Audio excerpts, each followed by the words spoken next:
14/3/2025 রাতে গজারিয়া উপজেলার গুয়াগাছিয়া নামক স্থানে অভিযান পরিচালনা করা হয়। আনুমানিক অভিযানের সময় হলো রাত 10টায়। একটি হাই স্পিড ট্রলার, যাদের ফাইটার বোট নামে পরিচিত, কিছু লোক দ্রুত আমাদের দিকে ডাকাতির উদ্দেশ্যে আসতে থাকে। মানে উপস্থিতি টের পেয়ে তারা বোট ফেলে রেখে চলে যায় এবং বোটটি প্রায় অর্ধ ডুবো অবস্থা থেকে আমরা পরবর্তীতে উদ্ধার করে নিয়ে আসি।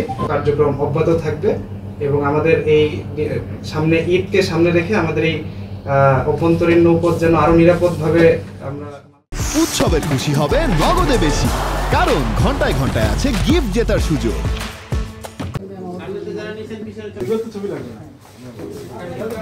আপনারা এখান থেকে তুলে নিতে পারেন।